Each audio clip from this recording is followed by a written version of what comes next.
20 सितंबर 2023 समय हो गया है 08:03 AM। तो मैं ये समझा रहा हूँ, बात सुनो भी है। कोई हो तू? ASC में मैसेज है, आर्मी सप्लाई कोर यूनिट है। बोले एक ही बार समझाएंगे हम तुम्हारे को। 1350 बना दी तो बना दी, ठीक है। पोस्ट ऐसी बनती हैं, अगर सप्लाई नहीं पहुंची और बंदे नहीं पहुंचे तो तुम्हारा सबका ना 5 चाल नरेश बना दूंगा मैं। 5 चाल नरेश के साथ पता है क्या किया गया था? 5 चोटियाँ छोड़ दी गई थी इसकी, हैं? जीजा हैं हम तुम सबके, नहीं समझा? तुम सबके जीजा हैं हम, जीजा, ठीक है। तुम्हारा सबका 5 चाल नरेश बना दूंगा। नहीं समझे? नहीं समझे? समझा देंगे। बहुत पहले जब नरेंद्र दामोदर दास मोदी ने, तो तू कह रहा है ना 1350 पे मोदी विजिट करने आएगा, खाल खींच लूंगा एक एक की। पहले ही मना कर दिया ना पॉलिटिकल लॉबी को, मतलब ने खाल खींच लूंगा तुम सबकी, ठीक है। तू वहाँ आर्मी में बैठ के नेताओं के साथ मिल गए ना, पार्लियामेंट में जाने की ना पूरी इच्छा रख, जैसे जनरल वीके सिंह की थी, हमें कोई फर्क नहीं पड़ता, ठीक है। वहीं ऑफिस में आके कूटूंगा वहीं पे, और मारते बहुत हैं हम लोग, ठीक है, हैं? सुन ले,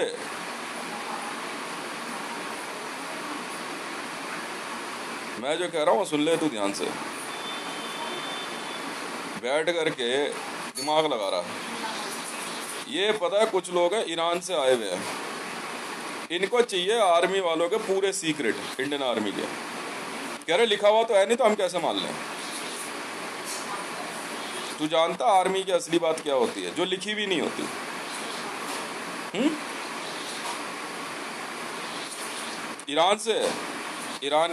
ईरानियन आर्मी को वायरलेस कर दे। दो तुम्हारे यहाँ के हैं ये, बोल डरपोक हैं ये, डरपोक। हाँ बोल दिया, ईरानियन आर्मी को फ़ोन कर दे, भाई डरपोक हैं ये तुम्हारे यहाँ के ईरानियंस जो हैं, हटा इनको यहाँ से। चल इंडियन आर्मी में ईरानियंस बैन है, डरपोक है, लिख दे इनकी। ना कोई बात नहीं, कभी भी आए हों, लिख दो, लिखवा दे वहाँ पे ईरानियन आर्मी को वायरलेस कर दे। बोले ईरान से हैं ये लोग, डरपोक हैं, चल हट, लिखवा दे सीधा। बोले इंडियन आर्मी में है बहुत से, बोले डरपोक हैं, बोले इनके बस की कुछ नहीं है। अब मैं बताता हूँ कि ऐसा किस्सा कि आप लोग भी कहोगे कि यार ये क्या खेल है। नरेंद्र दामोदर दास मोदी ने कल एक वायरलेस फीड भेजी, पोस्ट 1350 पर रिसीव भी हुई, पढ़ लिया हमने, सुन भी लिया। नरेंद्र दामोदर दास मोदी कहता है हमने भारत के लिए 80 ट्रिलियन का लोन लिया, ठीक है।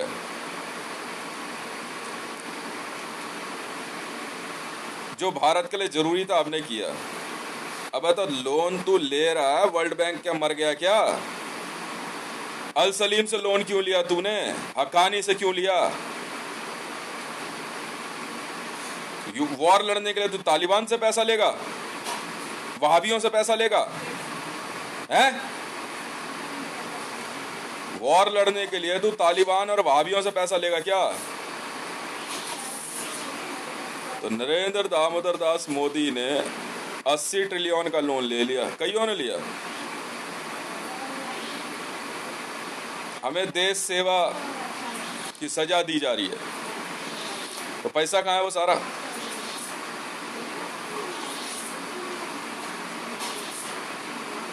अब वो पैसा तो सारा हो गया गायब, ठीक है। प्रधानमंत्री कार्यालय में अल सलीम पहुंचा और हक्कानी, हम भी परेशान। बहुत पहले एक मीडिया फुटेज आई थी जिसमें हक्कानी नेटवर्क जो है इमरान खान से मिलने पाकिस्तान के प्रधानमंत्री कार्यालय पहुंचा था। हम हम भी थोड़ा सरप्राइज हुए, मैं कहा ये क्या है हक्कानी। अब देखना मैं तालिबान यार, मुझे पता नहीं था हक्कानी नेटवर्क है कोई, बाद में पता चला हक्कानीज है। अच्छा, लोन की रिकवरी के लिए गए होंगे। अब यही भारत में हुआ। भारत के प्रधानमंत्री कार्यालय में अल सलीम और हक्कानी पहुंचे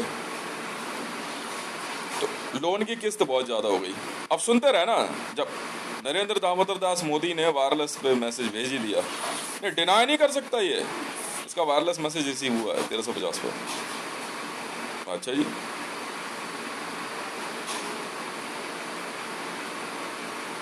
और अल सलीम की वहां बहस हुई तो भाई पैसा वापस कर। तो मोदी आराम से बड़ा बैठ के ना स्टाइल में कहता, कह रहा मेरे पास एक ऐसी चीज है तेरे लिए कि तू खुश हो जाएगा। कह रहा किस्त लेने आया।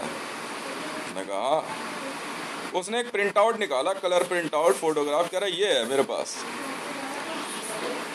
कह रहा क्या है ये? अग्नि मिसाइल।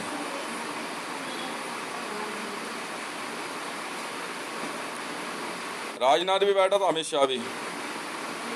राजनाथ सिंह कहता और मेरे पास ये है, उसने दिया ब्रह्मोस का प्रिंट आउट, मिसाइल छपी हुई है, 26 जनवरी की फोटोग्राफ है।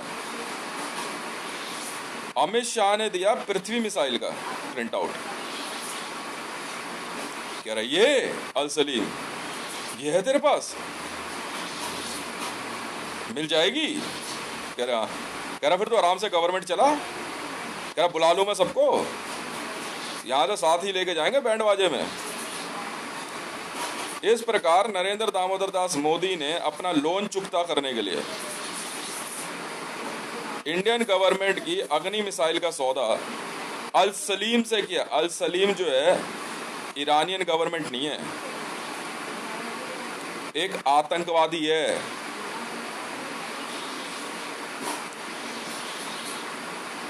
भारतीय जनता पार्टी के बुद्धिजीवियों का कहना है कि उन्होंने मिसाइल का जो सौदा किया वो भारत में पैसा लाने के लिए, ताकि युद्ध लड़ा जा सके। अब तो वो इंडियन गवर्नमेंट और ईरान गवर्नमेंट के बीच में हो तो भी हम चुप रहे हैं। अल सलीम कौन सी गवर्नमेंट है? अमान कौन सी गवर्नमेंट कंपनी है? तब अल सलीम ने भारत में संजय अरोड़ा को, दिल्ली पुलिस कमिश्नर, अब आते के साथ संजय अरोड़ा ने एक डिमांड रख दी, भाई अग्नि मिसाइल कहां बनती है, मेरे को वहां ले चलो, मैं दिल्ली पुलिस कमिश्नर हूं। कल को कोई बात हो जाए, 26 जनवरी में मिसाइल आती है, ये सारा मेरा काम है। भाई आपके काम होंगे, हमें नहीं पता आपके काम क्या है, पर ये काम जो है ना बहुत पहले हो चुका है। जो पहले वाले कमिश्नर आए वो करके चले गए, वहां सिक्योर लिखा आ रहा है। अग्नि मिसाइल इंस्टॉलेशन सिक्योर है, लिखा हुआ दिख रहा है ना, लिखा हुआ दिख रहा है, नहीं दिख रहा? कोई कहीं पे भी शक नहीं है, कोई कहीं पे भी जो है उसमें दिक्कत नहीं है। संजय अरोड़ा पीछे पड़ गया, दिल्ली में तो क्या रहेगा। पाकिस्तान बारादारी से आया हुआ ईरानियन अल सलीम का लाया हुआ, और भारत का प्रधानमंत्री कार्यालय में बैठा हुआ मोदी और राजनाथ सिंह और अमित शाह ना, हमें तो कुछ दिखता नहीं है ना। जब अल सलीम को हमने रिमांड पे लिया ना, तब बका अल सलीम ने, हमारे तो हाथ चढ़ा नहीं अल सलीम, हमने तो कूटना शुरू कर दिया। अल सलीम दिया कूट हमने तबीयत से, तब अल सलीम बका, और अल सलीम के घर को सीज किया गया और अमान कॉन्टिनेंटल होटल सील हुआ। तो अमान कॉन्टिनेंटल होटल से जो डॉक्यूमेंट मिले वो सारे अग्नि मिसाइल से रिलेटेड थे। डीआरडीओ से सिवन, ठीक है, वो पाकिस्तान के लिए स्पेस टेक्नोलॉजी लेने आया। वो एक काम कर, कह रहा चंद्रयान के नाम से जो है कार्यक्रम बना दे, उसमें सब पहुंचेंगे तब लेके चल देंगे। पर वहाँ एक फैसिलिटी के बाद जा नहीं सकता कोई। हाँ, बैठ के देख रहा, देखता रहे, पर वहाँ से जो है चंद्रयान छोड़ा ही नहीं गया।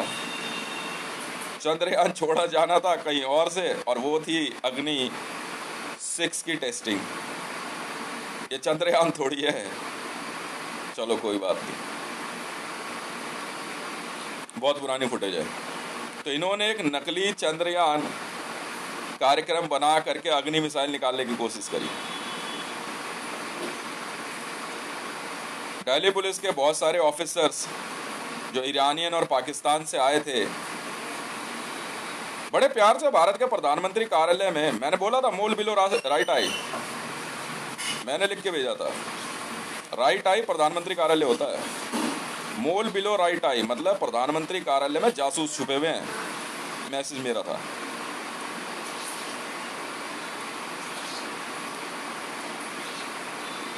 इसने क्या करा पट्टे ने, सीधे तौर पे अपना अमान और हक्कानी का लोन चुकाने के लिए राष्ट्रपति भवन और प्रधानमंत्री कार्यालय से अग्नि मिसाइल की डिलीवरी अल सलीम को कर दी, जो कि पूरे विश्व में अमान सेल मतलब जमीन के नीचे 90 करोड़ टन RDX और TNT लगा के बम बनाने में माहिर है। अभी एक फुटेज आ रही है, आप देख रहे होगे न्यूज़ में, जिसमें कश्मीर में फायरिंग चल रही है। तो ये कुछ एक अमान सेल के लोग हैं। इन्होंने कश्मीर में शालीमार बाग में जो 92 crore tonne, sorry 104 crore tonne metric 104 metric tonne जो TNT लगाया, उसको एक्टिवेट करने के लिए अल सलीम को पाकिस्तान के रास्ते कवरिंग फायर दी जा रही थी। अल सलीम उठा लिया हमने। जब अल सलीम कुटा तब अल सलीम ने सच्चाई बकी।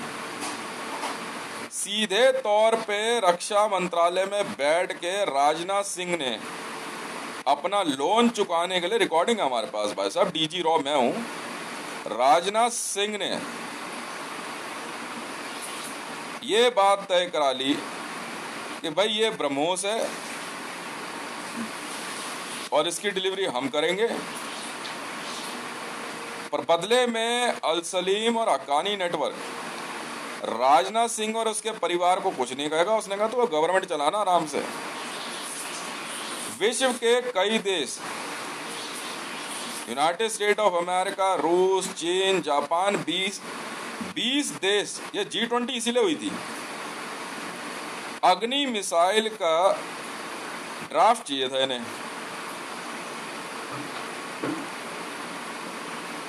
अग्नि मिसाइल इनके पास भी नहीं है। खुद चीन ने कहा कि हमारे को जो है भारत के द्वारा बनाए, क्योंकि भारत में जो है हम सिर्फ ICBM बनाते हैं और कुछ काम करते नहीं है। हमारे को ये रॉक MPRL की जरूरत पड़ती है नहीं, ठीक है, हमें जरूरत है नहीं। हम लोग जो है ना अग्नि बनाने में ही बिजी रहते हैं। विश्व की नंबर 1 सबसे घातक मिसाइल अग्नि का डिजाइन चोरी करने के लिए ये सारा खेल खेला गया, और बदले में इन्होंने बहुत सी महिलाओं का भी सौदा लिखवा लिया, ठीक है। मैंने ये बात इनको पहले भी समझाई थी कि संजय अरोड़ा भारत में अग्नि मिसाइल का कार्यक्रम जो है उसका डिजाइन चोरी करने में लगा हुआ है।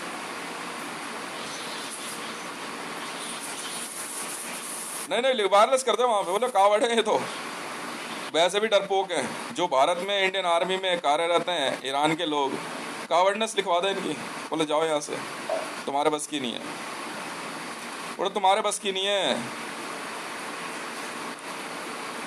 ठीक है, वो लेके जाए यार इनको। आसानी से पहचान में आते ईरानियंस। भारत में आकर के एक आदमी जो है कह रहा है MBRL मैंने बनाई। मैं कहा यार ये जो है ना ये जो मोमबत्तियाँ हैं, मैं कहा ये सब नहीं चलती यहाँ पे, यहाँ सीधा अग्नि मिसाइल है। कह रहा एक अग्नि मिसाइल हम यहाँ भी लेके आएंगे। मैं तो कल ही तेरी नियत समझ गया था। अग्नि मिसाइल यूनिट तक कोई पहुंच ही नहीं सकता। ये जो आता है ना यहाँ पे खोल है, खोखे हैं ये। ठीक है, विश्व के कई देशों ने भारत के साथ न्यूक्लियर कार्यक्रम के लिए हाथ बढ़ाया। ईरान के साथ मैंने भी हाँ करी थी, पर उसके पीछे एक कारण था और एक तरीका कि हम ईरानियन गवर्नमेंट के साथ काम करेंगे। आप नहीं समझे। इस सौदे को कराने के लिए हमें मीडिया के तौर पे ISIS या लश्कर तैयबा या अल सलीम, हक्कानी, अमान या चीन के साथ सौदा करने के लिए SCO शंघाई कॉरपोरेशन की जरूरत नहीं है। आप समझ रहे हो, जरूरत ही नहीं है हमें। अगर पाकिस्तान गवर्नमेंट भी हमसे ब्रह्मोस का डिजाइन मांगेगी तो हम पाकिस्तान गवर्नमेंट के साथ काम करेंगे, ना कि वहां पे बनी हुई संगठन जमातुद दावा के साथ। हाफिज सईद से क्या डील हमारी? हम सीधे तौर पे कक्कर जी के साथ बैठ के बात करेंगे ना। आप समझ रहे हो, रशियन गवर्नमेंट में हमें बात करनी होगी तो हम रशियन गवर्नमेंट से करेंगे। पर G20 के अंदर भी इसी बात का विरोध था। अल सलीम कहता है कि सौदा होगा तो मेरे थ्रू होगा। हमने मना कर दिया, और वैसे भी जो है ये कार्यक्रम जो है पूरी तरह मेरे पास है। तो ये वो जो पैकेट का जो सील करने वाला प्लास्टिक का वो जो होता है ना, रॉकेट सा, जो मैंने दिखाया है कई वीडियोस में, उसे ढूंढ कर लेके पहुंचे। हमारे पास भी तो है, एक मिसाइल हमें भी चाहिए, एक हमें भी चाहिए। पर अग्नि मिसाइल कार्यक्रम हमने जब भी किसी देश के साथ किया है तो वहां हम सीधा लैंड लिखवा लेते हैं, हम देते ही नहीं है। ईरान में न्यूक्लियर कार्यक्रम पे बात हुई तो अमेरिका का कहना था कि हम आपको ये सौदा नहीं करने देंगे। मैंने कहा भैया हम तो ईरान लिखवाएंगे। अमेरिका के अंदर भी जो स्कड की अपग्रेडेशन के लिए पृथ्वी मिसाइल को बोला है, ठीक है, कि आप जो है क्या कहते हैं, पृथ्वी मिसाइल जो है आपकी वो इससे रिप्लेस करने चाहते हैं। तो आपको अमेरिका लिखना पड़ेगा सर, हम ऐसे देते नहीं हैं, हम देंगे ही नहीं। हमारा अपना जो है क्या कहते हैं मिसाइल कार्यक्रम है। नरेंद्र दामोदर दास मोदी का कर्ज चुकाने के लिए मैं अग्नि मिसाइल देने वाला तो हूँ नहीं। रात रात बैठ के कॉल सुनने का ही काम, और कोई काम होता नहीं हमारे पास। अब ये कुछ ईरानियंस जो हैं, ये रईसी कह रहा भाई डिजाइन, अबे डिजाइन का करोगे क्या सर? वो तो यूट्यूब पे वैसे ही मिल जाता है। मार्क 84 बम का डिजाइन चाहिए इंटरनल, कभी ले लो यार, गूगल करोगे क्या नहीं मिलता, उसके प्रिंट आउट ले लो।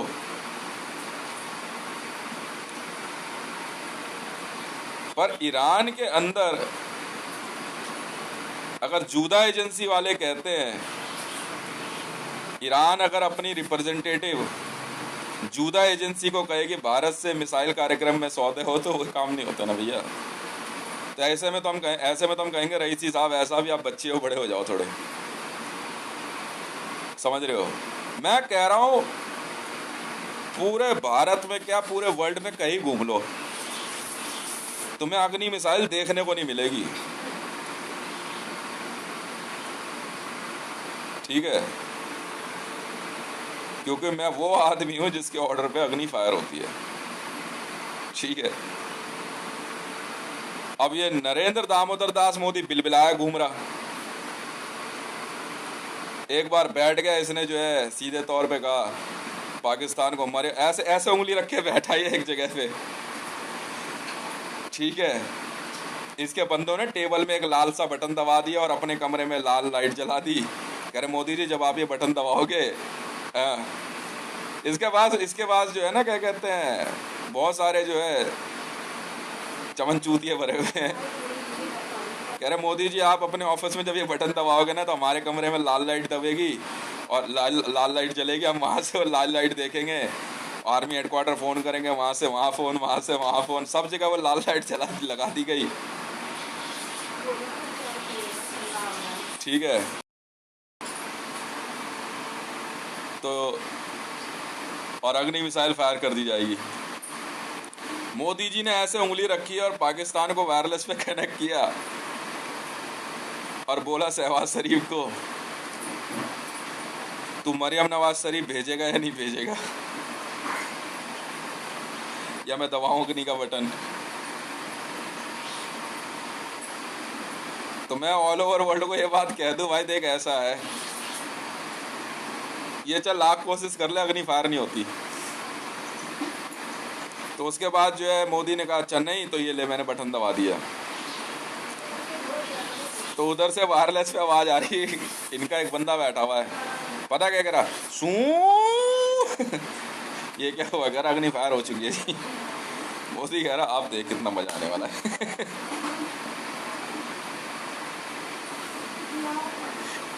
अब कितना मजा आने वाला है, अग्नि फायर हो गई है। यार अभी देखता रहे क्या होगा। कह रहा कहाँ पे ब्लास्ट हुआ, कहाँ पे ब्लास्ट हुआ, ब्लास्ट कुछ नहीं हुआ जी। तो क्यों नहीं फायर करी, प्रधानमंत्री जी ने कहा है। भाई वो जब भारत में प्रधानमंत्री चेंज हुआ तो सबसे पहले न्यूक्लियर मिसाइल फायर करने की पावर मुझे ट्रांसफर कर दी गई चुपचाप, जब मैं भागलपुर में था, कि भाई प्रधानमंत्री जो है ये आ चुका है और न्यूक्लियर मिसाइल जो है अब ये फायर कर सकता है। तो पहले मुझे बताया गया और बाद में जब पावर ट्रांसफ़र हुई, ठीक है, तो अग्नि मिसाइल फायर करने की पावर मेरे पास आ गई। तो ऐसे मैं भारत का प्रधानमंत्री बन गया। तो आर्मी वाले कह रहे, जो मेन यूनिट के लोग हैं, कह रहे ऐसे पागल को समझा समझू ले, ऐसे करके दे दबा देंगे, इसके खींच खांचते किया हूँ, ये जानता नहीं हम लोग क्या काम कर रहे हैं। उसके बाद जो है अब ये किसी तरीके से अपनी पावर जो है रिटर्न करने के चक्कर में, और एक किशन पहलवान जैसे फुकरे, ठीक है, किसी यार वो अटैची लेके आया एक दिन जो है, किशन पहलवान जाके बैठा पीएमओ में, कह रहा वो अटैच ब्लैक अटैची लेके आओ।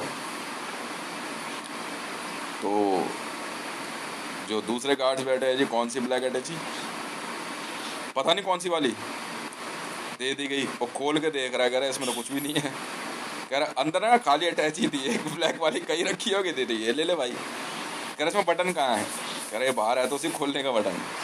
कह रहा नहीं, मिसाइल फायर करने वाला बटन चाहिए, आज इन पाकिस्तानियों को मैं बताऊंगा।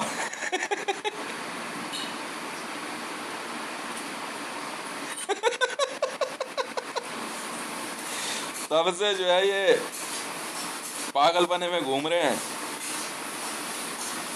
और एक बार वो स्वाट वाले जो लड़के हैं, अमित जैन नाम है तेरा, साधना जैन का लड़का है, इसको भी एक अटैची मिल गई, ये लेके बैठ गया खोल के, कह रहा लैपटॉप लगा, कनेक्ट कर, ये कर वो कर। पर वो खाली अटैची में ना वो डेटा केबल लगाने की सोच रहा लैपटॉप से, कह रहा ये लगेगी कैसे। मैं फायर हो गई या नहीं, क्या हुआ तुम्हारे समझ नहीं आ रहा है, भारत का प्रधानमंत्री मैं हूं, ठीक है।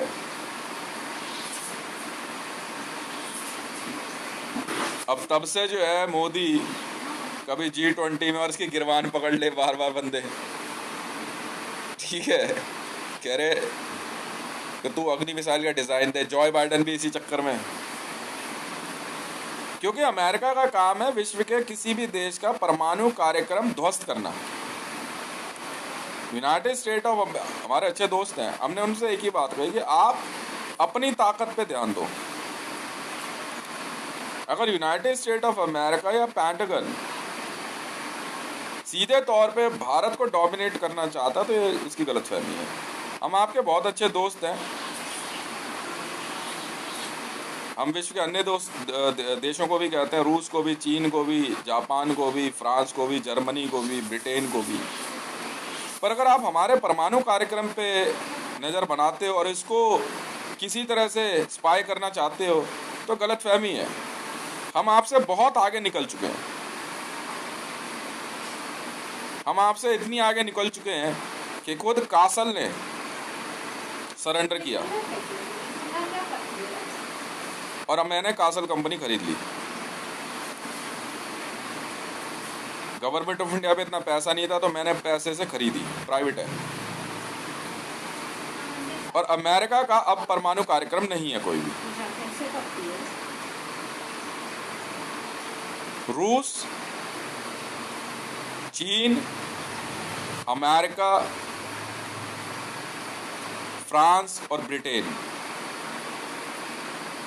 मेरा इनको यही कहना है कि आप भारत के परमाणु कार्यक्रम को लेके जो मेहनत कर रहे हो कि इसको किसी तरह रोकना है या मिसाइल कार्यक्रम को रोकने की सोच रहे हो, तो ये आपकी गलतफहमी है। हम आपसे ना अब पिछले 3 वर्षों में, जब से भारत का मिसाइल कार्यक्रम मेरे पास आया, हम आपसे बहुत आगे निकल चुके हैं।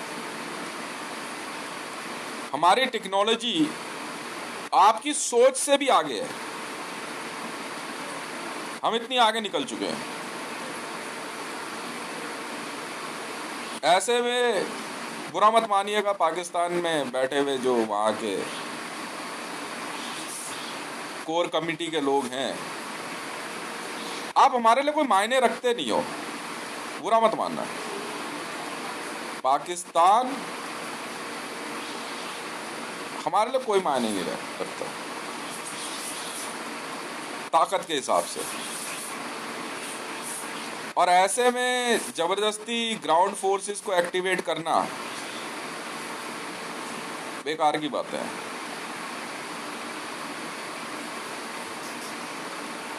काम किस तरह से होता है, रिजल्ट कैसे आता है, ये सारी बातें हमें पता है। और जैसा कि मैंने बताया आपको कि हमारा परमाणु मिसाइल कार्यक्रम जो है वो विश्व के जो अपने आप को विकसित देश कहते हैं और भारत को विकासशील कहते हैं, उनसे मतलब कई युगों आगे चला गया। अब तो एक समय था कि जब United state of America, Britain, रूस, चीन, जापान, जर्मनी भारत को विकासशील देश कहते थे, कि जो विकास अभी कर रहा है, मतलब जिन्होंने डेवलपमेंट देखा नहीं है। और पैसे के मामले में सऊदी अरेबिया का किंग हो, अमेरिका का राष्ट्रपति हो, ब्रिटेन का राजा चार्ल्स हो, या चीन की राजशाही हो, ये अपने आप को धन दौलत में बहुत बड़ा समझते हैं।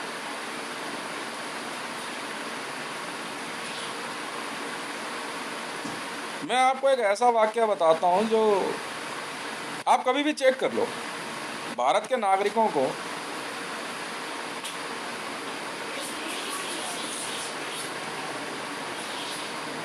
जो विदेश से आए हुए भारत में रह रहे लोग हैं, उनको तो शायद दुख होगा, पर भारत के नागरिक इस बात को लेकर कभी भी चेक कर लें कि अगर अमेरिका का एक नागरिक बिल गेट्स अपने आप को बहुत पैसे वाला समझता है, ये एक बात होती है। या अमेरिका में डोनाल्ड ट्रंप अपनी ट्रंप ऑर्गेनाइजेशन को बहुत बड़ा समझता है।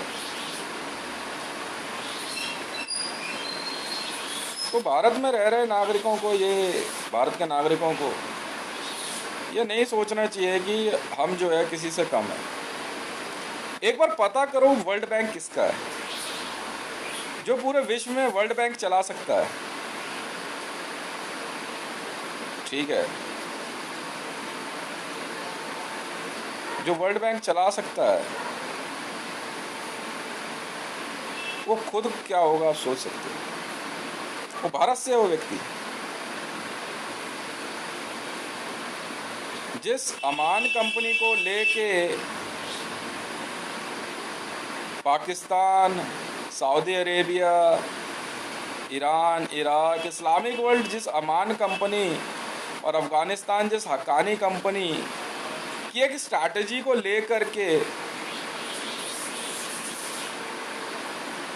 अपने आप को विश्व विजेता कहलवाना चाहता था, उसकी वो कंपनी खरीदने वाला व्यक्ति भारत से है। वो कंपनी खरीदने वाला व्यक्ति भारत से है।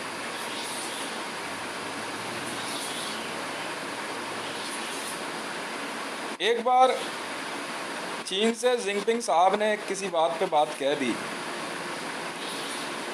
कि ठीक है भाई, देखते हैं कितना पैसे वाला आदमी है।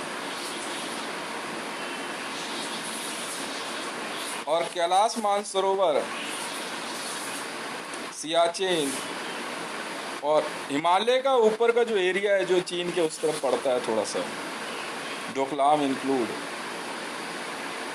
और जिस नॉर्थ ईस्ट को लेकर के झगड़ा था ये हमारी जगह है, वो इंक्लूड करके जब सौदे की बात हुई, कह रहा भाई ठीक है, खरीद के दिखा दे भाई, पैसे वाला है। वो खरीद लिया गया उस व्यक्ति द्वारा। पाकिस्तान के अंदर अपने पैसे की धमक दिखाने वाला चीन,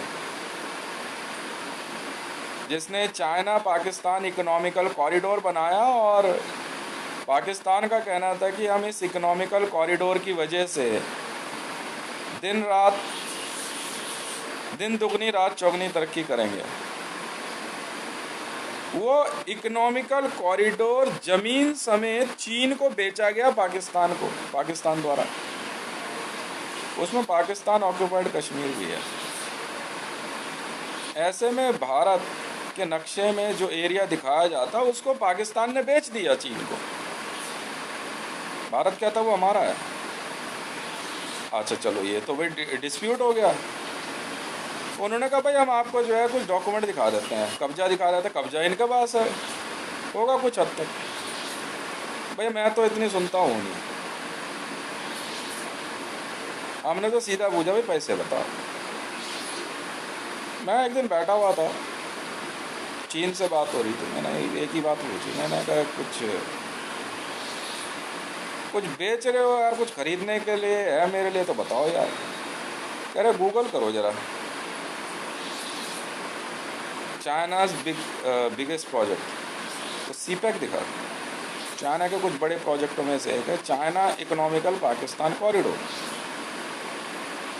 हमने कहा सर पैसे बताओ। तो उन्होंने कहा 3200 tonne gold, 3200 tonne gold payment है, खरीद लिया। अब न्यूज़ में बैठ के टाइम पास कर रहे हो ना आप। अब ईरान में बैठा रईसी, इस रईसी शब्द का मतलब होता पैसे वाला, बहुत पैसे वाला। सिर्फ अमान कंपनी, क्योंकि अल सलीम का सगा भाई रईसी, उस अमान कंपनी को लोन कागज पे है, फॉरवर्ड में होगा, ये होगा, 2 करोड़ रुपए दे दिया, 2 ट्रिलियन लोन दे दिया, इसका ब्याज 14% और हक्कानी में 14% और 8% ब्याज, और 20 साल बाद इतना हो जाएगा। यार कोई भी जमीन एक ही बार बिकेगी भाई साहब।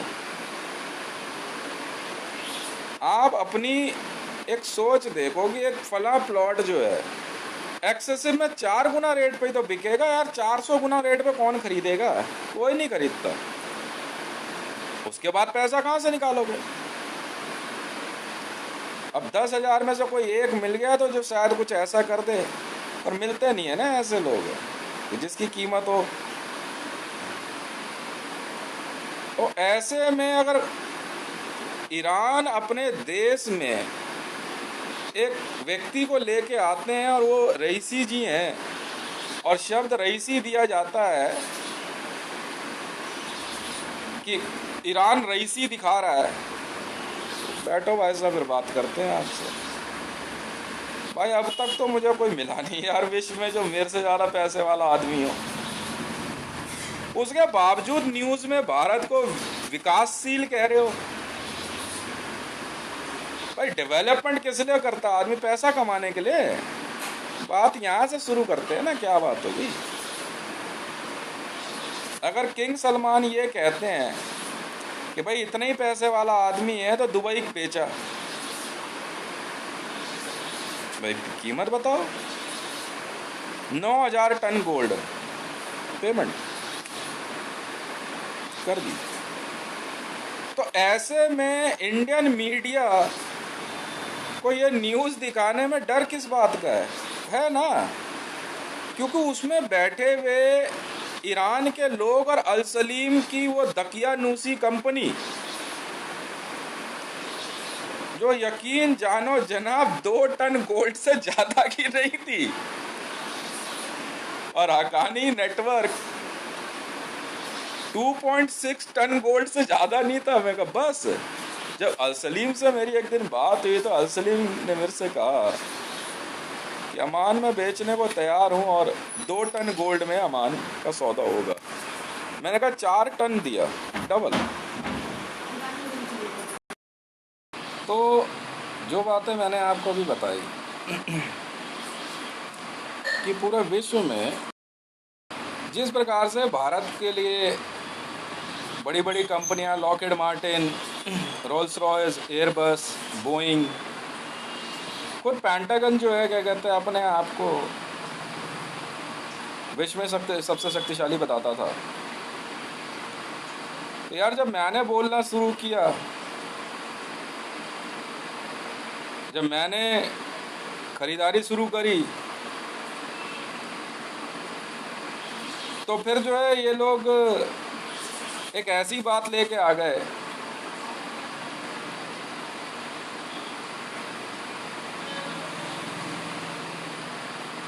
वो ये कि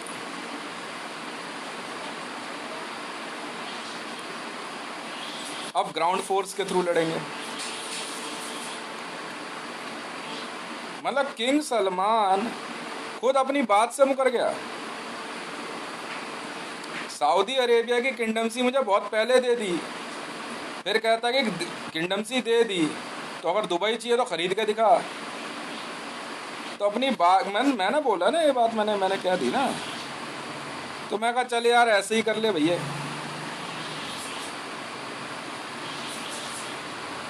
पाकिस्तान में दस्तगीर खान साहब हों, चाहे शाहजहाँ ग्रुप हो, मुगल साम्राज्य का एक व्यक्ति ऐसा नहीं मिला मुझे जो मुझसे ज़्यादा शक्तिशाली हो। जी न्यूज़ में बैठा हुआ सुधीर चौधरी, ईरानियन जासूस, अंजना ओम कश्यप। मैंने सबसे पहले अंजना ओम कश्यप को फ़ोन करके जो है ये बात कही मैं ठीक ठाक हूँ, तब भी मेरा इशारा नहीं समझे। मैं इसे पकड़ो, अंजना ओम कश्यप को पकड़ो, नाम कितना ही बड़ा हिंदुओं का हो। अंजना ओम कश्यप जो है कितना ही बड़ा नाम हो, पर यह जासूस है। न्यूज़ मीडिया में बैठ के मीडिया के आई कार्ड से भारत सरकार के गोपनीय दस्तावेजों की जासूसी कर रही है। बड़े बड़े नाम हिंदुओं के रख लिए। खुद मोहम्मद रजा पहलवी शिमला से थोड़ा आगे पकड़ा गया भारत में। ईरान का शासक मोहम्मद रजा पहलवी और उसका प्यादा रईसी भारत के परमाणु मिसाइल कार्यक्रम और यहाँ से मंत्रों की चोरी के लिए, मतलब वहाँ तो जाकर मुसलमान बन जाते हैं और यहाँ से मंत्र और सारी शक्तियाँ लेकर के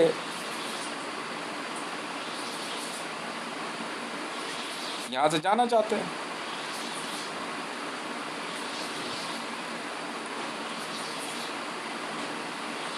एक लोन की कंपनी बना के पूरे विश्व को कब्जा करने की इच्छा रखने वाला अल सलीम अब कहाँ है?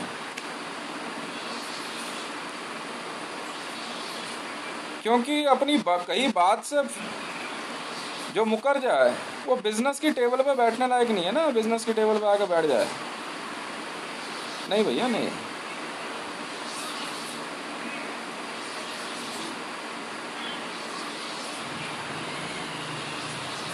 श्रीलंका के रास्ते दक्षिण भारतीयों जैसी रूपरेखा रखने वाले लोग आगे तमिलनाडु केरला मिसाइल बन कहाँ रही है?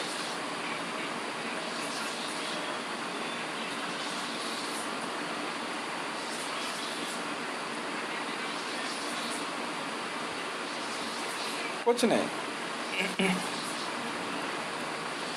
ईरान से आया हुआ व्यक्ति, देखिए भारत में चुनाव है,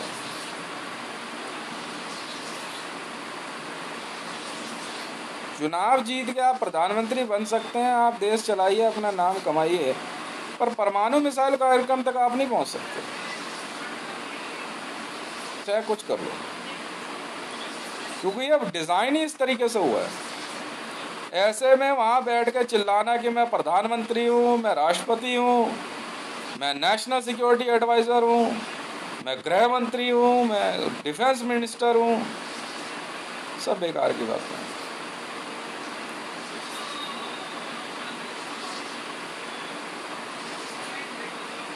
हर बार खुद अटल बिहारी वाजपेयी जी के भी टाइम पे यही हुआ था, भाई आपको जो नोट्स पढ़ने के लिए दिए गए हैं आप उसे पढ़ दीजिए अपने भाषण में, पढ़ना पढ़ो, नहीं पढ़ना मत पढ़ो।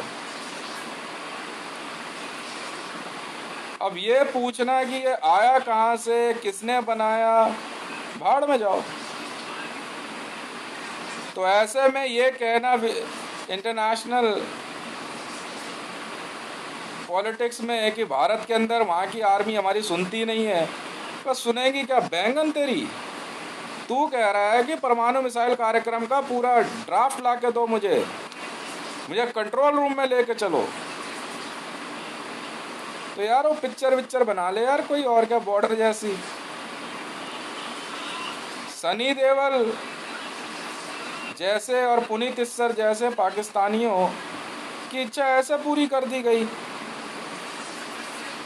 आप जो है पिक्चर बना लो, बॉर्डर पिक्चर, और उसमें अपने आप को हीरो दिखा लो। इंडियन आर्मी में जगह नहीं है आपके लिए। क्या बात। अमिताभ बच्चन अगर पुलिस कमिश्नर बनना चाहता है तो खाकी पिक्चर बना ले, पुलिस में कोई जगह है नहीं तेरे लिए, ठीक है। अगर अजय देवगन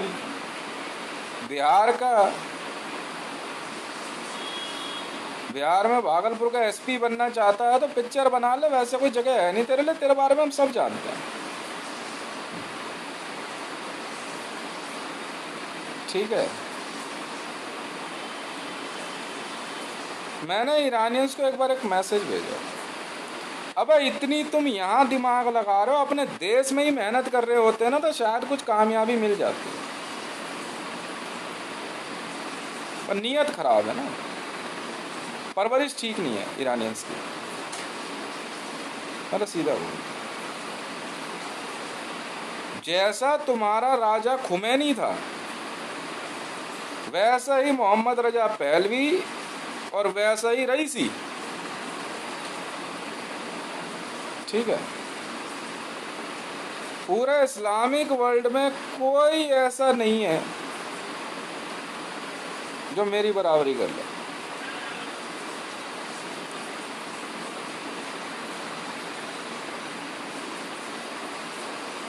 पाकिस्तान जिस नेटो के दम पे कूदता था, तो नेटो के अंदर जो है ये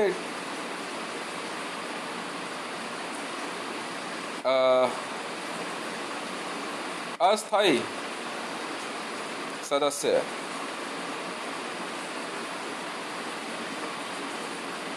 परमानेंट मेंबर नहीं है नेटो में, उसके दम पे जो है पाकिस्तान कूदता था कि अगर कुछ हुआ, अगर भारत रिटेलिएट करता है उनकी हरकतों पे तो NATO will help them, NATO उनकी मदद करेगा। नॉर्दर्न अटलांटिक टेररिटरी ऑर्गेनाइजेशन, जो कि मैंने बताया कि ये नॉर्दर्न अटलांटिक टेररिस्ट ऑर्गेनाइजेशन है, तो उस सप्ते में आ गए सबके सब। अबे यार 2 4 5 10 जहाज लेके, 2 नेवल फ्लीट लेकर के आर्मी नहीं बनती।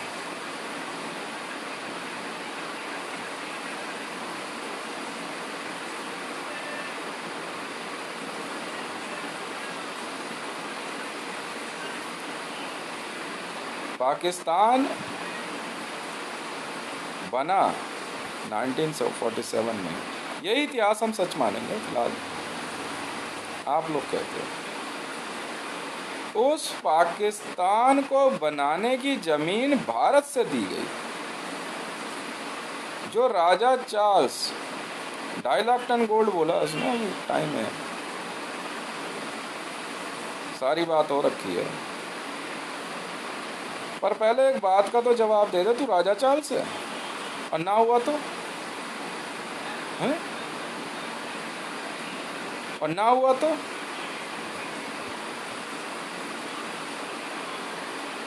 ये ईरानियन इतने गंदे एम्प्लॉयज हैं, किसी बहुत बड़े आदमी के ये वो हैं, नौकर हैं ये। चाहे किंग चार्ल्स अपने आप को कहला ले, चाहे किंग सलमान कहला ले, चाहे रईसी हो, चाहे खुमैनी हो, चाहे ट्रंप हो, चाहे बाइडन हो।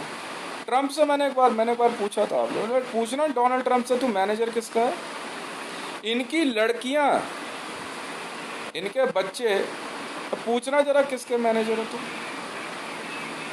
या मैंने इनको बोला इंडियन आर्मी वालों को, मेरे को ले चलो जरा। मैं कहा मैं चलता हूँ साथ तुम्हारे। मैं कहा तुमसे बहस रहे हैं क्या ये?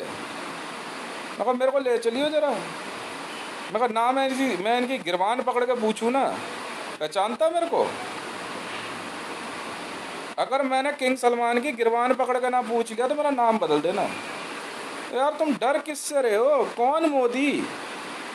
क्या है बे तू? क्या है बे तू? मैंने अगर इसकी गिरबान पकड़ कर ना पूछी ना, तू किसका मैनेजर है?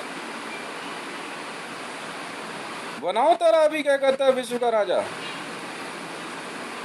मतलब जूते की औकात देखो, जूते की औकात देखो, सर पे चढ़ के बैठेगा।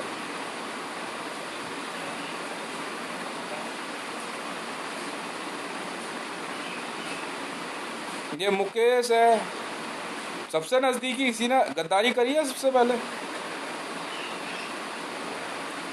मरियम नवाज शरीफ है। तेरा बाप वॉल्ट डिज्नी किसका मैनेजर था ये तो पूछ ले।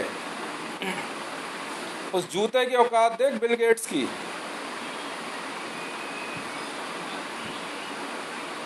डोनाल्ड ट्रंप और जॉय बाइडेन जूते से ज्यादा नहीं है, इन जूतों की औकात देखो। जिनपिंग तू जानता भी है मैं कौन हूं? है? मैं इन जूतों की औकात देखो, पुतिन की औकात देखो। ये जूते हैं, जूते। इनकी औकात देखो, सर पे चढ़ के बैठे। मैं इंडियन आर्मी वालों से कह रहा, मैं क्यों डर रहे हो यार? क्या सोच रहे हो यार? मैं कहा सीधी गिरबान पकड़ के पूछ इससे, बीआई वाले से, तेरी इतनी औकात बे। अब ये समय आ गया, अब ये वाला राउंड शुरू होने वाला है। ये ऐसा नहीं मानेंगे। ये कश्मीर के अंदर सत्यपाल मलिक से पूछो, इसकी गिरबान पकड़कर इसकी औलादों से, तेरी इतनी औकात हो गई? तू हितेश को नहीं जानता क्या? है? तू हितेश को नहीं जानता क्या? अब मिसाइल विसाइल छोड़ यार, ये बात कर दी मैंने वीडियो में। तू जानता नहीं जानता हितेश को? खुमैनी की गिरबान पकड़ के पूछो, तेरी इतनी औकात?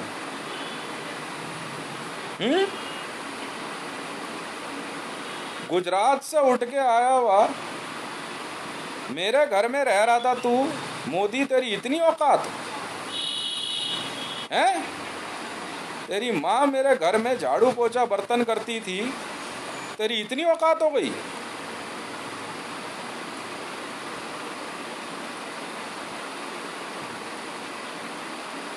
तेरी इतनी औकात हो गई? तू हितेश को नहीं जानता? मेरे घरों में झाड़ू पोछा बर्तन करने वाले मुकेश, तेरी इतनी औकात?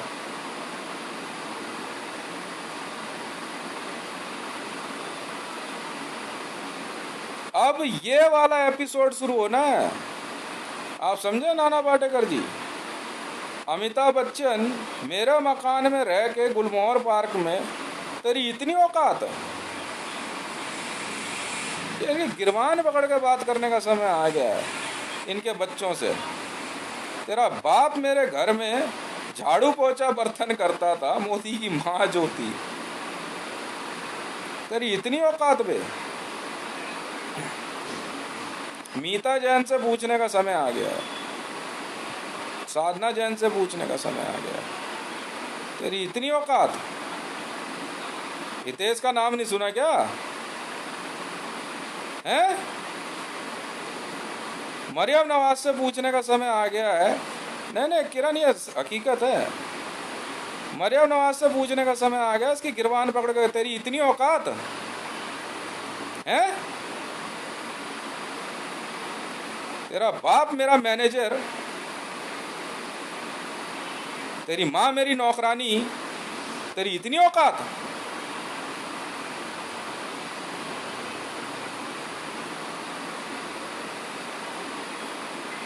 नाम रख लिया, बड़े बड़े नाम रख लिए।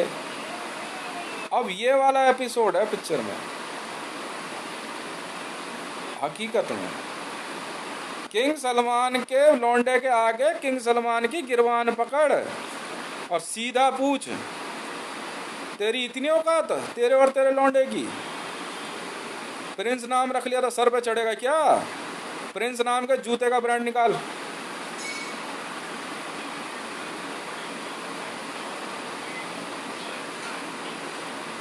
नहीं चलता ना ये सब। पाकिस्तान में जाके आरिफ अलवी की गिरबान पकड़ के पूछ, और रईसी की और खुमैनी की, तेरी इतनी औकात? हितेश को नहीं जानता क्या? बिल गेट्स से पूछ।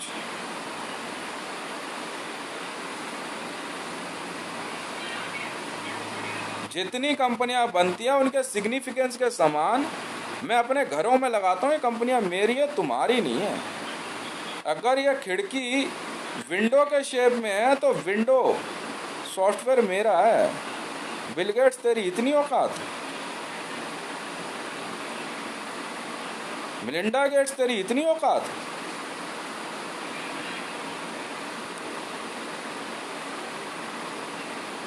ये लोग इतने समय से, सीधा पूछ, सीधा, जानता नहीं क्या हितेश को? ये ईरानियंस जो यहाँ आ रखे हैं, तुम मेरे नौकर हैं, तुम्हारी इतनी औकात? आर्मी में कैसे घुसे? ये पूछ इनसे। मेरे नौकरों के बच्चे नौकर और मेरे बच्चों को ऑर्डर देंगे? इतनी औकात तुम्हारी है? नहीं, ये इन्होंने ही गंद फैलाया। ये कुछ एक ही है। किंग सलमान अपने आप को कह रहा है, नाम रख लिया, किंग रखने से क्या हो गया? मैंने पहले ही बोला, कुत्ता उछल के सोफे पे बैठ जाए तो मालिक नहीं हो जाता। समझ में आ रही है? तेरी इतनी औकात हो गई बे। एक मिलिट्री जनरल होगा भाई, प्रेसिडेंट लिख लिया तो तू प्रेसिडेंट हो जाएगा? तेरी इतनी औकात?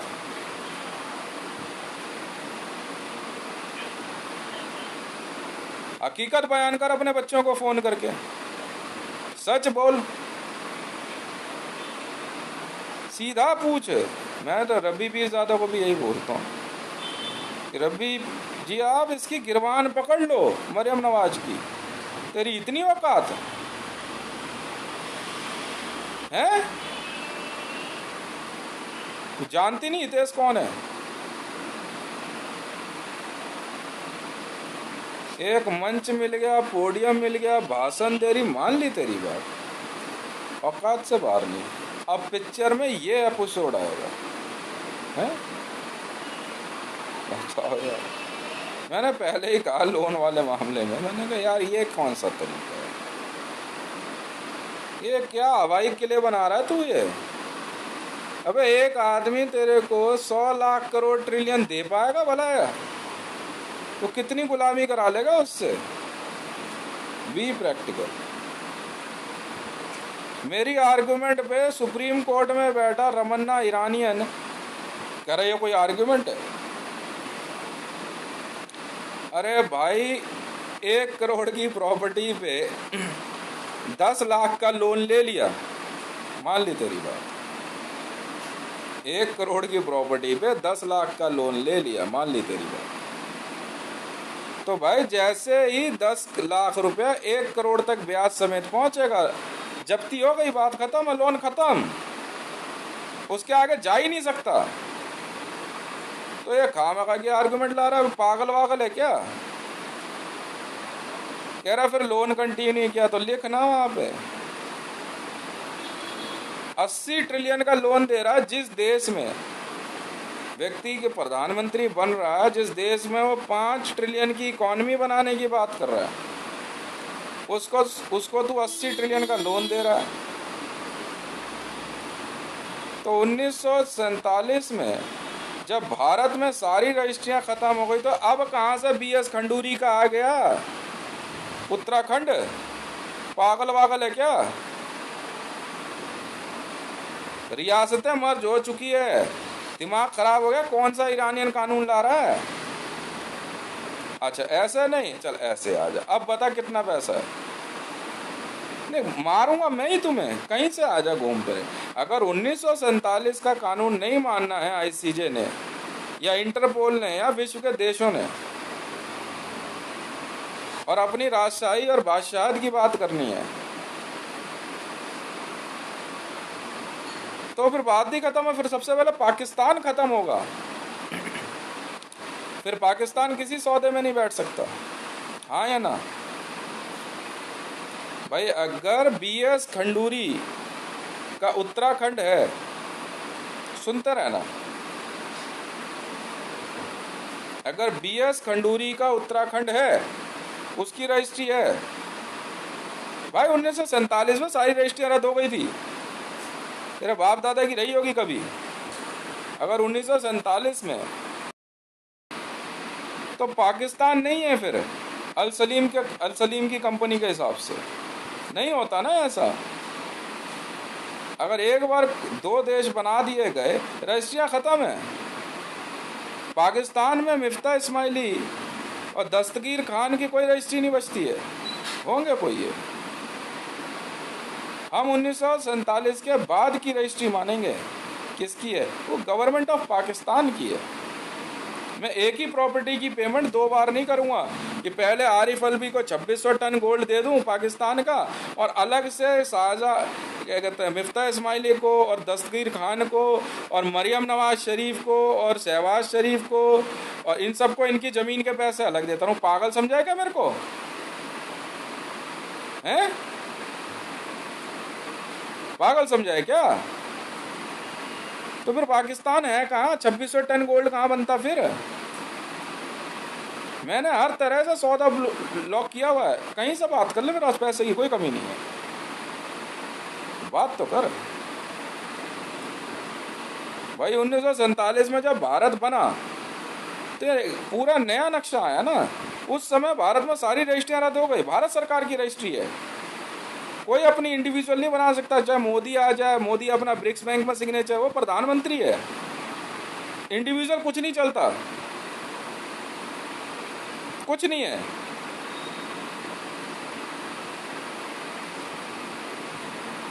गुजरात में तू अपनी जमीन नहीं बता सकता।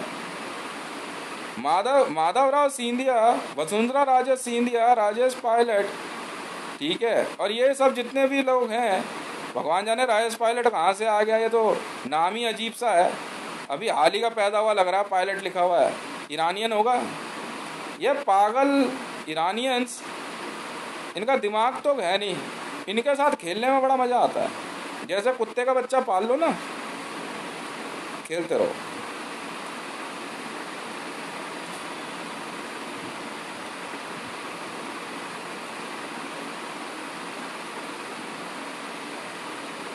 अपने मन में भारत की मदर इंडिया बनने की इच्छा रखने वाली सुमन जी, आप थोड़ा सा सब्र रखो, जेल वेल चली जाओगी आप।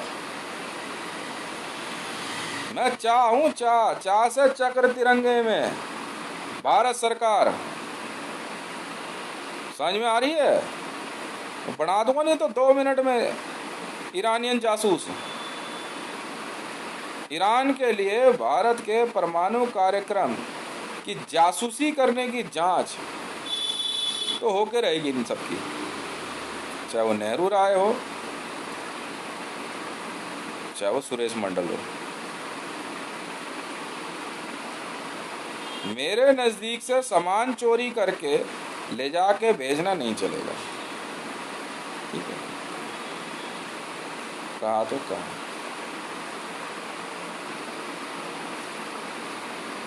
हाँ? किसी के घर में जाके बैठ लेने से घर आपका नहीं हो जाता।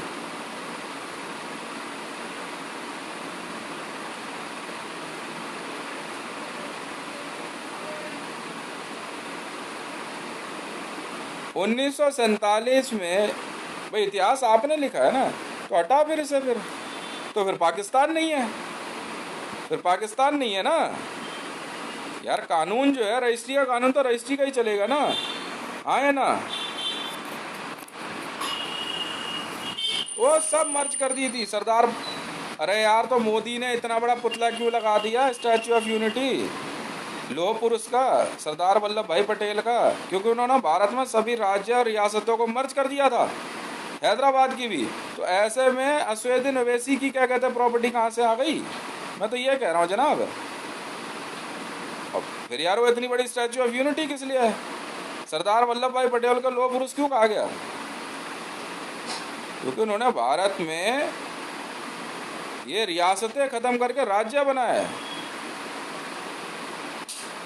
आप समझ रहे हो? सौदे भारत सरकार के साथ हुए हैं। ये इनकी रजिस्ट्रियां निकाल सबकी पता नहीं कहाँ कहाँ छुपा के रखी हैं।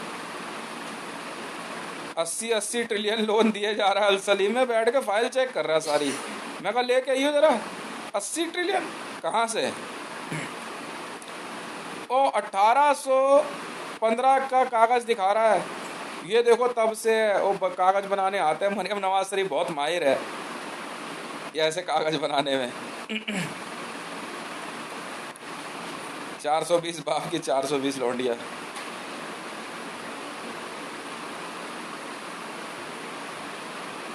हाँ जी। अरे भाई मैनेजर है मेरा, उठ के कहीं का प्रेसिडेंट प्राइम मिनिस्टर बन गया होगा वो अलग बात है।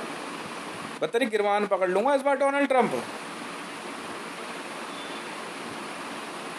पर तू भी जो है ना, हाँ चीनी मर्तबान में है तू। अब यहाँ तो बांग्लादेशी शुरू हो गए। अग्नि मिसाइल कार्यक्रम से औकात देखी तुमने अपनी? एक बांग्लादेश बना दिया, एक पाकिस्तान बना दिया, और रजिस्ट्री जो है वो पंजाब की रजिस्ट्री दिखा रहा है बैठ के। कब की है वे? 1615 की। गुरु नानक जी का कागज लेकर के आ रहा। मैं क्या मजाक है ये? 1947 के बाद कुछ नहीं है। तो मत मान 1947, तो हमसे वैसे लड़ ले। तो अपनी माँ को जाकर बताना तो कुत्ते का बच्चा है।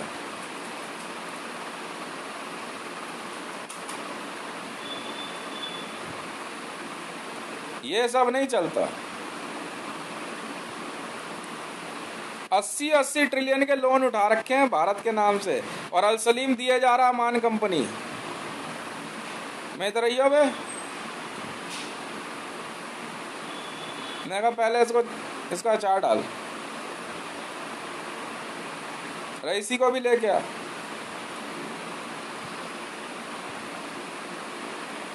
वाह भाई वाह, क्या क्या 420 ही चल रही है।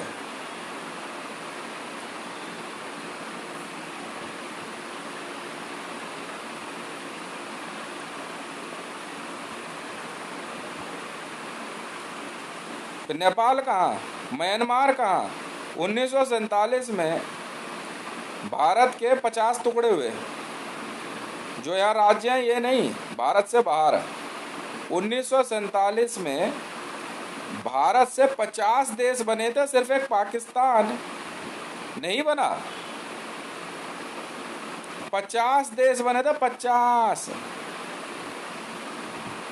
जी हाँ, 50 नेशंस। पढ़ तो ले यार उठा के ना, पूरा एशिया है।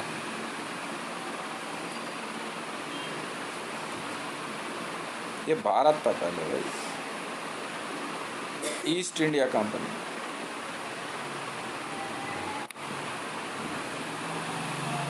तो फिर बाकी इंडिया कहाँ गए, नॉर्थ इंडिया कहाँ पे, नॉर्थ इंडिया कंपनी कौन सी है, वेस्ट इंडिया कौन सी है और साउथ इंडिया कौन सी है। आप समझ गए, बात निकलेगी तो बहुत दूर तक जाएगी।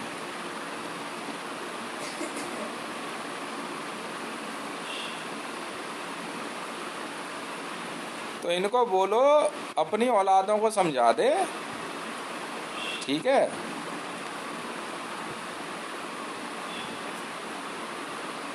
अपनी औलादों को समझा दे, हाँ वो किसके लिए नौकरी करते हैं, ठीक है। हाँ बिल्कुल सही है।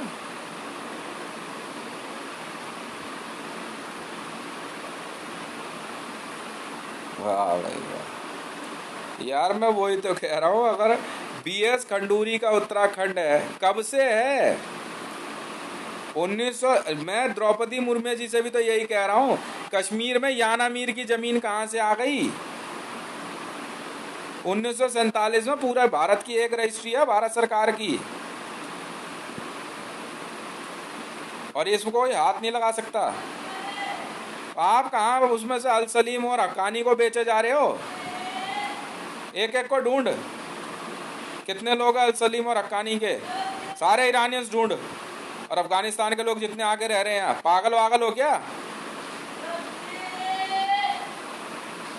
तो फिर आप पाकिस्तान कैसे मान रहे हो, पाकिस्तान तो 1947 में बना है।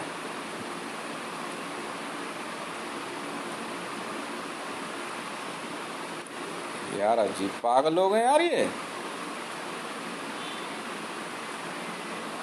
अबे तो अमान और हक्कानी कंपनी उन जमीनों पर लोन कैसे दे देगी।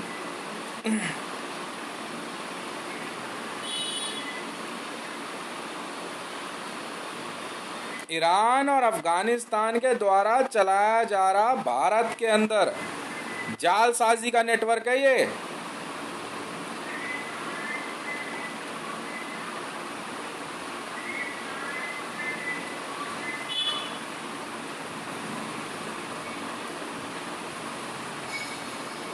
बोला एक एक को चेक कर सारे कागज। यार हमने कागज चेक करने से मना नहीं किया। तू ये कह रहा है हमारे को कि 1811 से जो है क्या कहते हैं ये हमारी बाप दादा की जमीन है। पागल वागल है क्या तू। 1947 से बात कर, कब खरीदी तूने।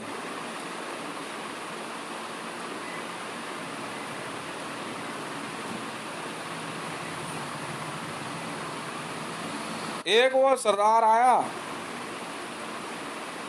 नहीं 11 लाख ट्रिलियन यूएस डॉलर का लोन चाहिए। क्यों।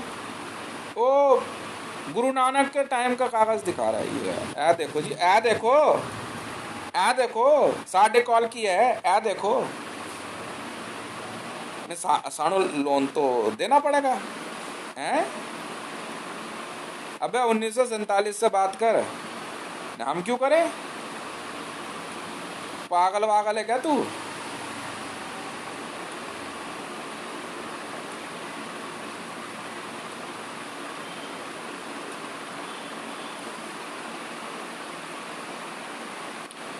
एक आया बाबरी मस्जिद के कागज लेके, यहाँ आएगी अब बाबरी की फिर से बात। एक और पिटीशन लगी हुई है, मैं उसी का जवाब दे रहा हूँ सुप्रीम कोर्ट में। रमन्ना जो है ना ज्यादा दिमाग लेके पैदा हो गया। और इसके अभी क्या नाम तक आया था इसका, सीजीआई का, हाँ, ये कह रहा बाबरी के समय के कागज दिखा रहा हमारा कब्जा, जी में आ रहा झापड़ दूं खींच के इसके। अबे 1947 से बात कर, 1947 से भारत की जमीन है, हमें नहीं पता बाबर और मुगल, बताओ यार। और कंसीडर हुआ है केस अदालत में, मैं चुपचाप देख रहा हूँ सबकी शकल। मैं कहा यार क्या सुप्रीम कोर्ट है यार, हाथ जोड़ लेंगे देवता तुम्हारे यार, इलाहाबाद हाई कोर्ट, मैं कहा हाथ जोड़ लूंगा यार तुम्हारे जैसे जजों के तो। अबे 1947 में भारत का एक एक कोना, एक एक इंच, एक एक सूत जमीन भारत सरकार की है, इसमें बाबर कहां से आ गया यार? बाबर के समय के कागज दिखा रहा है यार ये श्री राम मंदिर में, पागल वागल है क्या? एक और पिटीशन लगी शाहजहां ग्रुप की, भाई ताजमहल भी अब शाहजहां का नहीं है। मरियम नवाज तू पागल है, पागल, तेरा दिमाग नहीं है। अगर तू शाहजहां के कागज लगाएगी तो पाकिस्तान खत्म है, मैं तो एक्सेप्ट करने को तैयार हूं। पाकिस्तान खत्म कर और बांग्लादेश, ये आए चौड़े होके पाकिस्तानी। देखो भाई ये पागल है, पागल, अफीम खाते हैं, अफीमची हैं ये लोग, ये अफीम के नशे में रहते हैं भाई साहब, और कोई बात नहीं है। ये अफीमची हैं, नशेड़ी हैं ये, अफीम, चरस, गांजा, स्मैक, कोकीन, ये वो लोग हैं। अरे लाल किला तो हमारा है, क्यों? हम शाहजहां ग्रुप से हैं, हटो। अच्छा जी, तो 1947 में फिर पाकिस्तान कैसे बना? मैडम सारी रजिस्ट्रियां चेंज हो गई है, अब भारत के अंदर एक एक इंच की जमीन, एक एक संपत्ति भारत सरकार की है, जमीन के नीचे, जमीन के ऊपर। अगर किसी चीज की खोज की जाती है तो वो खोज उस बंदे की होती है, उसमें गवर्नमेंट ऑफ इंडिया का जो है इनकम टैक्स का शेयर होता है। पर इस पागल, बेवकूफ, जाहिल, अनपढ़ गवार मरियम नवाज को समझ नहीं आ रहा। तो मैडम, धर्म के आधार पर बना हुआ देश पाकिस्तान, भारत में बाबरी मस्जिद की पैरवी नहीं कर सकता, श्री राम मंदिर ही बनेगा। कैसे समझाऊं मैं इन बेवकूफों को? पागल वागल हो गया तुम लोग, या अफीम का नशा नहीं उतरता तुम्हारा है? महाराणा प्रताप के समय का कागज लेके खड़ा हुआ कि ये जमीन हमारे बाप दादा। अबे 1947 की बात करें तो इतने झापड़ मारूंगा ना।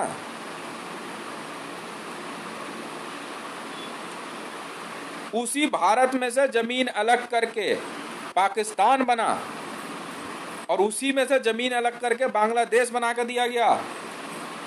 तो उसी समय जो तारीख तय हुई तो एक नई रजिस्ट्री, ऐसे ऐसे सुअर हैं ये लोग। भाई मैं आईसीजे हूँ यार, इंटरनेशनल क्रिमिनल जज, कॉलर नंबर 645, मानते ही नहीं है यार मेरे को, मेरी बात का जवाब दे दे यार तू। जब 1947 में भारत अलग देश बना दिया गया तो बाबर का हिस्सा कहां से आ गया इसमें यार? कौन सी रजिस्ट्री उठा कर ला रहा है तू?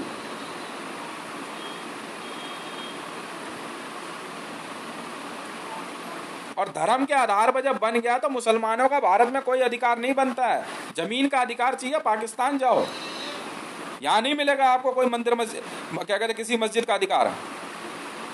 जो बन गई है और रहने दो, जब जब चाहेगी भारत सरकार हटा देगी आपकी मस्जिद और मजार, जब चाहेंगे।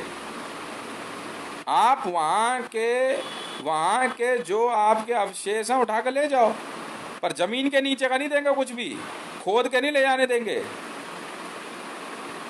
बताओ यार कैसे समझाओ इन पागल इन सुअरों को? 1947 के हिसाब से स्वर्ण मंदिर भी भारत सरकार का है। कौन गुरु नानक की दृष्टि लेके घूम रहा? पागल वागल है तू?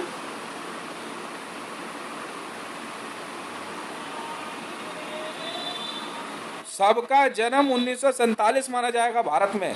यार कैसे समझाऊं मैं इन बेवकूफों को?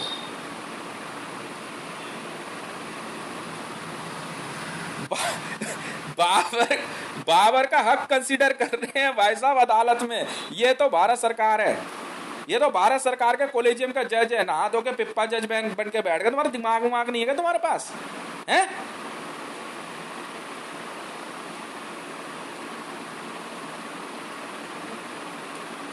पाकिस्तान से एक वकील उठ के आया, मोनीस इलाही, और कई वकील आए कि हम श्री राम मंदिर का केस लड़ेंगे।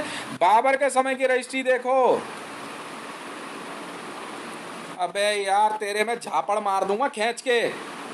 1947 में भारत एक अलग देश बना, रजिस्ट्री की तारीख वहां से मानी जाएगी। कौन बाबर यार, कौन शाहजहां, सब बंटवारा हो चुका है यार।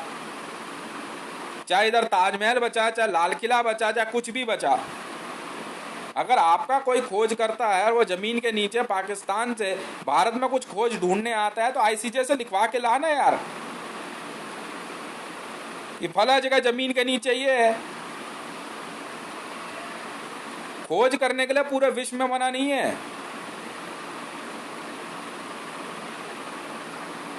पर ये जो है अनपढ़ गवार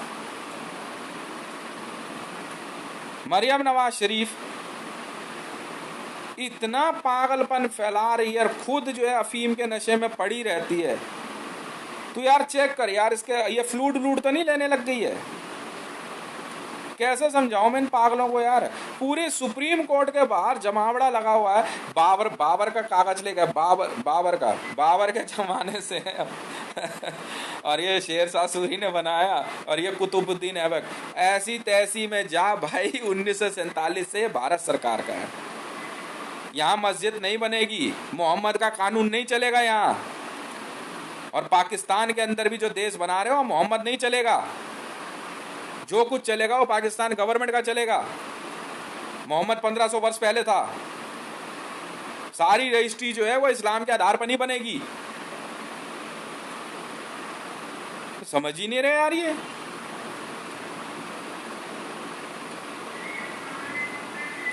भारत में किसी भी तरह से श्री राम मंदिर का विरोध नहीं हो सकता। अयोध्या में मुसलमानों का कोई हक नहीं बनता वहां पे। मैं आईसीजे हूं, ICJ 645, Asia ICJ, international criminal जज। धर्म के आधार पे पाकिस्तान बन चुका है भाई साहब। आप वहां जाओ, धर्म के आधार पे आप जमीन ले चुके हो। अयोध्या के अंदर एक मुसलमान नहीं रह सकता। और आप लोग हद से ज्यादा समय से भारत में रह रहे हैं मुसलमान। जाइए आप यहां से। 1947 के बाद से भारत के अंदर रह रहे सभी मुसलमान अवैध हैं, गैर कानूनी। बंटवारा धर्म के आधार पर हुआ है और सिखिज्म धर्म नहीं है। और 1947 से पहले के अगर किसी इतिहास की बात करते हो तो अशोक के समय अगर बुद्धिस्टों को कहोगे तो बहुत समय पहले जो है क्या कहते हैं आपका तिब्बत जा चुके हैं। बुद्धिस्टों के लिए तिब्बत एक अलग जगह बनी हुई है। तो और कौन बचा भाई? जैन धर्म नहीं है, नंगों का कोई धर्म नहीं होता। नागांव में जाइए,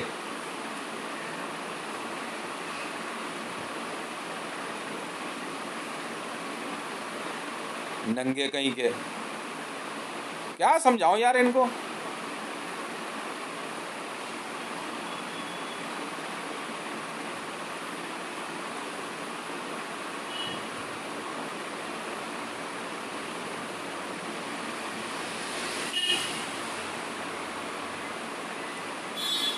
अयोध्या में और भारत में किसी भी प्रकार से मुसलमानों का कोई अधिकार नहीं है, चाहे वो शिया हो चाहे सुन्नी हो।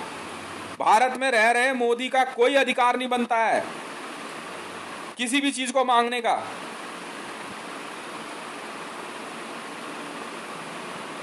वो ईरानियन है, वेश बदल के या रूप बदल के या नाम बदल के या कन्वर्ट होकर के भी भारत में किसी चीज के अधिकारी नहीं है ये लोग।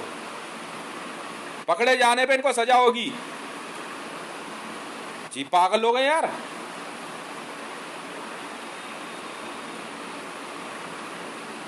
जासूसी करते हुए पकड़े जाने पे आपको मौत की सजा हो सकती है।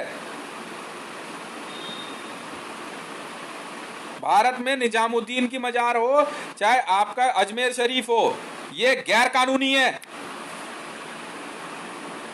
जामा मस्जिद गैर कानूनी है। पागल समझ रखा आपने। मतलब घूम फिर के आप जो हैं, आपको पाकिस्तान भी चाहिए, ये सुनने वाली बात, आपको पाकिस्तान भी चाहिए, ठीक है, और भारत के अंदर जो है आपको हक भी चाहिए, सब कुछ आपको ही चाहिए। तो कानून हमने क्या अपनी एसएससी कराने के लिए बनाया हुआ है? रजिस्टर्ड कराओ मेरी आर्गुमेंट सुप्रीम कोर्ट में, ICJ 645, एशिया ICJ हूं मैं, हितेश नाम है मेरा, हितेश मंडल, A204 छतरपुर एनक्लेव फेस 1 गली नंबर 5, न्यू दिल्ली 110074। वाह भाई वाह, धर्म के आधार पे आपने देश मांग लिया मोहम्मद अली जिन्ना ने कि मुसलमानों को जो है क्या कहते हैं धर्म के आधार पर देश चाहिए, आपने ले लिया। महात्मा गांधी जी ने दे दिया, मान ली बात। हम वहां तक नहीं जा रहे हैं जो आपने कहा। ब्रिटेन ने जो है दोनों को देश बना कर दे दिया, दो लोगों को, एक भारत बन गया, एक पाकिस्तान बन गया, मान ली बात आप। अरे धर्म के आधार पर बनाए यार। भारत के अंदर वेश बदल के किसी भी प्रकार से कोई मुसलमान नहीं रह सकता है। अगर कन्वर्जन पकड़ा गया, चाहे आप कितने भी समय से रह रहे हो, आप अवैध और गैर कानूनी है भाई साहब। ओवर टाइम हो चुका है आपका,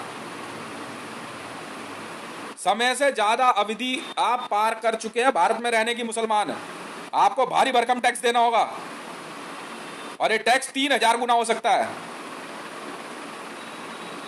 ऐसे में गवर्नमेंट ऑफ इंडिया और इंडियन आर्मी कोई भी फैसला ले सकती है। यदि आप खुद यहां से चले जाए तो ज्यादा अच्छा होगा। कश्मीर किसी भी सेंस में पाकिस्तान का नहीं है, भारत सरकार का है। इस्लाम के आधार पे आप नहीं मांग सकते।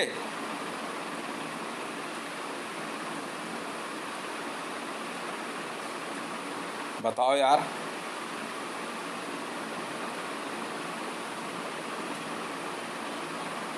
इन्होंने फिर से पिटीशन लगा दी मरियम नवाज ने, शाहजहां ग्रुप की, बाबर ग्रुप। पागल वागल हो गए तुम लोग हैं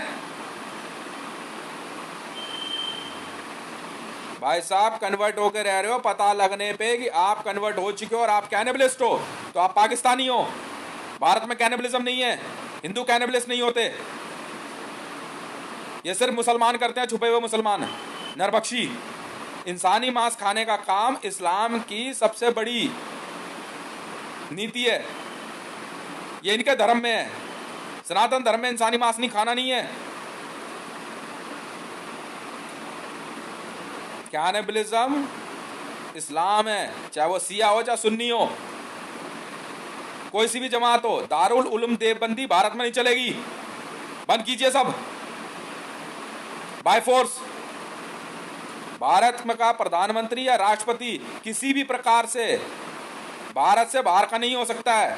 पता लगने पे, पकड़े जाने पे कार्रवाई हो जाएगी, चाहे चुनाव की पद्धति से क्यों ना आए। भाई साहब, धोखाधड़ी कहीं भी संभव है। धोखे से एक ईरानियन जासूस अगर भारत का प्रधानमंत्री बन रहा है तो कभी भी हटाया जा सकता है, कभी भी।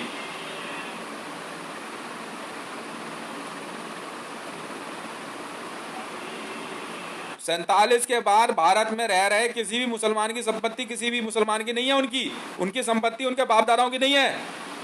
परवेज मुशर्रफ का भारत आना और अपनी प्रॉपर्टी देखना गैर कानूनी था, सब भारत सरकार का है।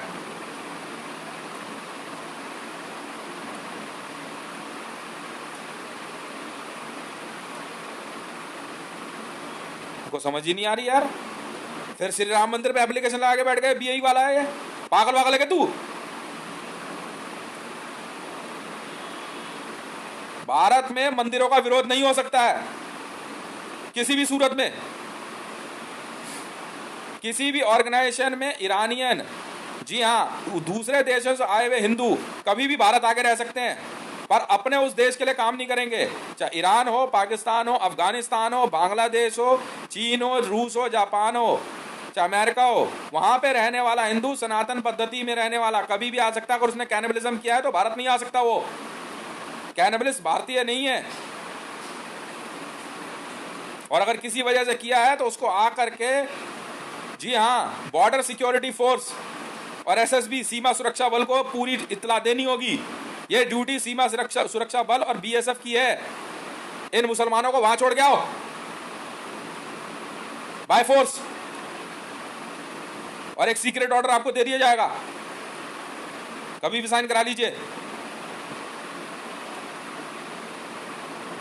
इनसे क्या रखना है और क्या नहीं रखना है। हद हो गई यार, फिर श्री राम मंदिर के पीछे पड़ गए। पागल वागल हो गए तुम लोग।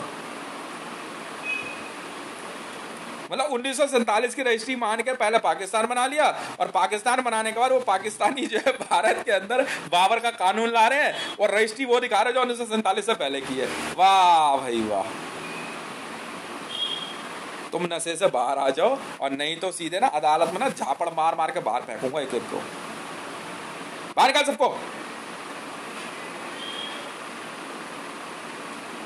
घुसना ही हुआ सुप्रीम कोर्ट में। अयोध्या के मामले में मुसलमानों को कोई अधिकार नहीं है। बंद करिए अदालत। कभी कहीं पिटीशन, कभी 100 नंबर की कॉल, कभी कुछ। श्री राम मंदिर नहीं बनने देंगे। अरे वहां से यहाँ आए, अपनी एक बीवी ले आए, 25 बच्चे पैदा कर दिए।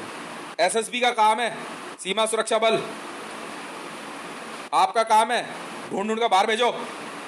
बजट इशू किया जा रहा है आपको, डीजी रॉ, जितने रैंक चाहिए लिख लो। 5 ट्रिलियन रिपोर्ट करो इनको।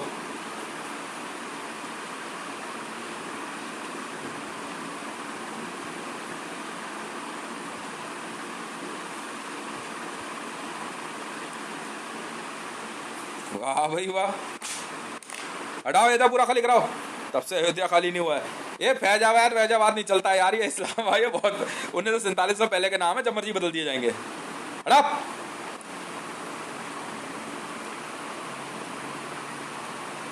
चलो चल, अजमेर शरीफ वगैरह चल, सामान नीचे रख। मुर्दे गाड़ के बैठ गए। चलो इधर, चल इधर। अबे यार, जिसका खतना हो गया उसका धर्म परिवर्तन कैसे करेगा? चल उधर।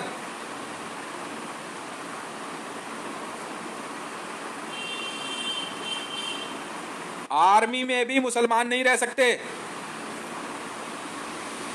चल उधर, अपनी देशभक्ति वहां दिखा। धर्म के आधार पर देश बना है वो, धर्म के आधार पर बना है पाकिस्तान।